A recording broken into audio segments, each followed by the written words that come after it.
রাজধানী ঢাকার কাকরাইল মসজিদ। সিআইডি পুলিশের কয়েকজন সদস্য মসজিদের সামনে দিয়ে যাচ্ছিলেন। এদের মধ্যে একজন হাবিলদার এক মুসল্লিকে দেখে দাঁড়িয়ে যান। লম্বা দাড়ি, চুল পেছনে ঘাড়ের নিচ পর্যন্ত নেমে গেছে, মাথায় সাদা গোল টুপি। তাবলিগ জামাতের একদল মুসল্লির মাঝে লোকটি দাঁড়ালো। এরা মসজিদ থেকে নেমে কোথাও যাওয়ার জন্য প্রস্তুতি নিচ্ছিলেন।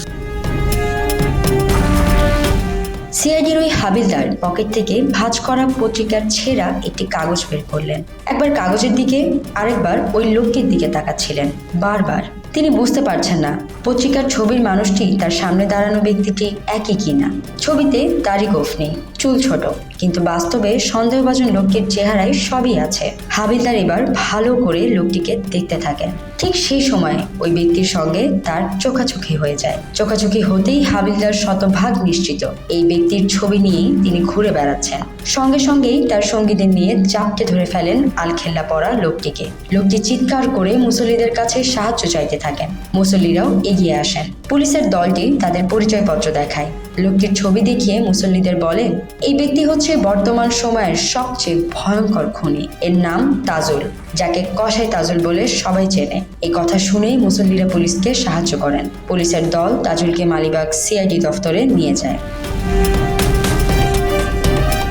সিআইডিতে নিয়ে সেই হাবিলদার তাজুলকে বলে, দাড়ি গোঁফে নিজেকে পাল্টিয়ে ফেলেছিস, কিন্তু তোর চোখ তো পাল্টাতে পারিসনি। তোর দৃষ্টি, চোখের ওপরের ওই কাটার দাগ, ওটা তো আগের মতোই রয়েছে। উল্লেখ্য, এই হাবিলদার নিদারাবাদে একসময় চাকরি করেছিলেন। এক আধবার দেখেছিলেন এই তাজুলকে। 1989 সালের অক্টোবরে গ্রেফতারের আগে ভয়ঙ্কর এই খুনিকে নিয়ে দেশ জুড়ে ছিল আতঙ্ক।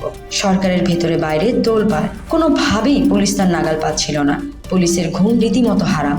সরকারের শীর্ষ পর্যায়ের বৈঠকগুলোতে এ নিয়ে বিস্তর আলোচনা চলেছে। খুনিকে যে কোনো উপায়েই হোক গ্রেফতার করতেই হবে। স্বরাষ্ট্র মন্ত্রণালয়, পুলিশ সদর দফতরে দফায় দফায় মিটিং। গ্রেফতারের বিষয়ে সরকারি সিদ্ধান্ত পুলিশ কর্মকর্তাদের সাফ জানিয়ে দেওয়া হলো। পত্রিকায় ছবি দিয়ে পুরস্কারও ঘোষণা করা হয়। পুলিশ, ডিবি, সিআইডি সহ আইন শৃঙ্খলা রক্ষাকারী বাহিনীর সংশ্লিষ্ট সব সংস্থার সদস্য মাঠ চষে বেড়াচ্ছিলেন। কিন্তু খুনি কিভাবে গ্রেফতার হবে? খুনির চেহারা, ছবি সম্পর্কে তো কারোরই কোনো ধারণা নেই। পুলিশের শীর্ষ পর্যায়ে এ নিয়ে ভীষণ ক্ষোভ। যে খুনিকে নিয়ে গোটা পুলিশ বাহিনী ব্যতিব্যস্ত, তার ছবি পর্যন্ত নেই। তাহলে কিভাবে পাকড়াও হবে খুনি? এমন প্রশ্ন পুলিশ ও গোয়েন্দাদের মাথায় ঘুরপাক খায়। অবশেষে ছবি জোগাড় করে পেপারে ছাপানো হয়। 1989 সালের সেপ্টেম্বরের প্রথম সপ্তাহে ব্রাহ্মণবাড়িয়া সদর উপজেলার নিদারাবাদ গ্রামে নৃশংসভাবে খুন হন একই পরিবারের 6 সদস্য। গ্রামের নিরীহ শশাঙ্ক দেবনাথের স্ত্রী বীরজাবালা ও তার 5 অবশ সন্তানকে টুকরো টুকরো করে কেটে হত্যার পর ড্রামে ভরে বিলের পানিতে ডুবিয়ে রাখে। সামান্য কিছু জমির জন্য ইতিহাসের নৃশংসতম জঘন্য ঘটনাটি ঘটান ওই গ্রামের তাজুল ইসলাম, যাকে সবাই কসাই তাজুল বলেই চেনেন। লাশ উদ্ধারের পর ঘটনাটি যখন দিনের আলোয় উঠে আসে, তখন সারা দেশ স্তম্ভিত। কিন্তু হত্যাকাণ্ডের 11 দিন পর লাশ উদ্ধারের ঘটনা জানতে পেরেই লাপাত্তা তাজুল আর তার দলবল নিয়ে। সে তাজুলকে গ্রেফতারে সেই সময় গোটা পুলিশ বাহিনী ছিল প্রচন্ড চাপে। যে এলাকায় ঘটনা, সে নিদারাবাদ গ্রামের সরসপুর তখন স্তব্ধ। সেখানকার পুলিশ তার ছবি খোঁজ করছে।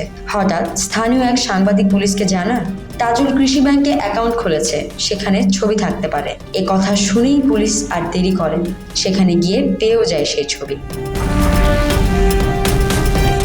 1987 সালের 16 অক্টোবরের কুয়াশাচ্ছন্ন ভোরে শশাঙ্ক দেবনাথকে বাড়ি থেকে ডেকে নিয়ে যান একই গ্রামের পূর্ব পরিচিত তাজুল ইসলাম। সন্তান সম্ভবা স্ত্রীকে গুড় নিয়ে ফিরে আসার কথা বলে বাড়ি থেকে বের হন মুড়ির মোয়া বিক্রেতা শশাঙ্ক দেবনাথ। এরপর দিন যায়, মাস যায়, বছর ঘুরে ফেরেন না শশাঙ্ক। তাজুল ইসলাম সহ কয়েকজনের বিরুদ্ধে অপহরণের মামলা করেন বীরজাবালা। মামলার রায় ঘোষণার দিন ঘনিয়ে আসতে থাকে। তাজুল আর তার সহযোগী বাদশাহ সহ সবর অপরাধী প্রমাণ হতে থাকে আদালতে। নিশ্চিত বিচারের মুখোমুখি হওয়ার আশঙ্কায় ক্ষুব্ধ হন তাজুল। শশাঙ্কের পরিবারের সবাইকে খুনের পরিকল্পনা আঁটেন। 1989 সালের 6 সেপ্টেম্বর রাত। ঘুমিয়ে নিদারাবাদ গ্রাম, শুধু জেগে কসাই তাজুলের নেতৃত্বে একদল দুর্বৃত্ত।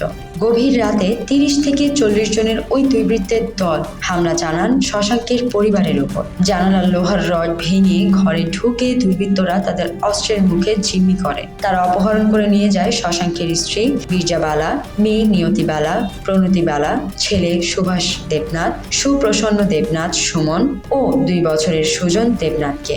বাঁচার জন্য তারা গগন বিদারী চিৎকার শুরু করে। তাদের চিৎকারে আশেপাশের লোকজন এগিয়ে এলেও সংঘবদ্ধ দলের সামনে দাঁড়াতে সাহস পাননি কেউ। গ্রামবাসীর সামনে দিয়েই তাদের অপহরণ করে নিয়ে যাওয়া হয়। বড় একটি নৌকায় তুলে নেওয়া হয় তাদের। এ নিয়ে কেউ উচ্চবাচ্য করেনি। তাজুল সবাইকে জানান বীরজাবালা জমি জমা তার কাছে বিক্রি করে ভারতে চলে গেছেন। ব্রাহ্মণবাড়িয়া সদর উপজেলার নিদারাবাদ গ্রামের প্রায় 2.5 কিলোমিটার দূরে ধোপাজুড়ি বিল। নৌকায় করে সেই বিল দিয়ে প্রতিদিনই বিদ্যালয়ে যাওয়া আসা ছিল ওই গ্রামের শিক্ষক আবুল মোবারকের।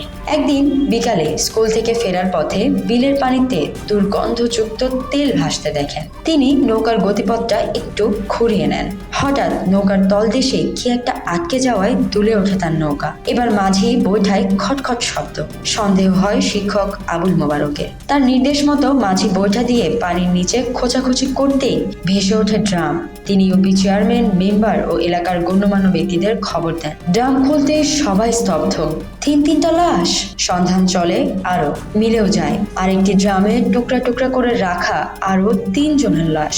লাশ 6টি শনাক্ত হলো। এরা আর কেউ নন, একই গ্রামের নিরীহ শশাঙ্ক দেবনাথের স্ত্রী ও 5 অবশ সন্তানের এগুলো। এই 6 লাশ উদ্ধারের 2 বছর আগে অপহৃত হন শশাঙ্ক। তার খোঁজ আজও মেলেনি। শশাঙ্কের এক মেয়ে সুনীতি শ্বশুরবাড়ি থাকায় তিনি প্রাণে বেঁচে যান। গ্রেফতারকৃতদের কাছ থেকে পুলিশ জানতে পারে সে রাতের ঘটনা। তারা জানান নৌকার উপরই তাদের 6 জনকে কুপিয়ে হত্যার পর টুকরা টুকরা করে পরে ড্রামে ভরে ফেলে দেয় ধোপাজুড়ি বিলে। ঘটনার 10 দিন পর 16 সেপ্টেম্বর অপহৃত 6 জনের লাশ মেলে। প্রতিটি লাশই ছিল কয়েক টুকরা। লাশের দ্রুত পচন ধরায় ঘাতকরা ড্রামের ভিতরে চুন দিয়ে রাখে। বিল থেকে 6 জনের লাশ উদ্ধারের পর এই খবর ছড়িয়ে পড়ে আশেপাশের গ্রামে। হাজার হাজার মানুষ মর্মান্তিক সে ঘটনা জানতে ও লাশ দেখতে ঘটনাস্থলে ভিড় জমান। আসে খুনের সঙ্গে জড়িতদের একজনও। সে হত্যাকাণ্ডের হোতা তাজুল ইসলামের বোন জামাই হাবিবুর রহমান। সে একা বড় একটি নৌকা নিয়ে লাশ দেখতে এলে এলাকাবাসী তাকে জিজ্ঞাসাবাদ করে। কথাবার্তায় সন্দেহ হলে তাকে পুলিশে দেওয়া হয়। পুলিশ এই ঘটনায় 38 জনকে দায়ী করে আদালতে অভিযোগপত্র দেয়। 1990 সালের জুন মাসে ব্রাহ্মণবাড়িয়ায় জাজ আদালতে এক রায় 9 জনের ফাঁসি, 27 জনের যাবজ্জীবন কারাদণ্ড ও 2 জনকে বেকসুর খালাস দেয়। পরে উচ্চ আদালত খুনি তাজুল ইসলাম, বাদশা মিয়ার ফাঁসি ও 8 জনের যাবজ্জীবন কারাদণ্ডের আদেশ বহাল রাখে। সাজাপ্রাপ্তদের মধ্যে আবুল হোসেন নামে একজন এখনো পলাতক। 1993 সালের 11 আগস্ট রাত 2:01 কুমিল্লা কারাগারে তাজুল আর বাদশার ফাঁসি কার্যকর হয়। খুনি তাজুল ইসলামের প্রতি মানুষের ঘৃণা, ক্ষোভ এতটাই ছিল যে তার ফাঁসি কার্যকরের পর ঘরে ঘরে মিষ্টি বিতরণ করা হয়। তার লাশ কারাগার থেকে বের করার সময় ক্ষুব্ধ মানুষ থুথু দিয়েছে, ছুরি মেরেছে, জুতা। ঘটনা এতটাই আলোচিত হয়েছিল যে এ নিয়ে পরবর্তীতে একটি চলচ্চিত্র নির্মাণ করা হয়। নাম ছিল কাদের নিদারাবাদ। সামরিনা প্রীতি, ঢাকা এক্সপ্রেস।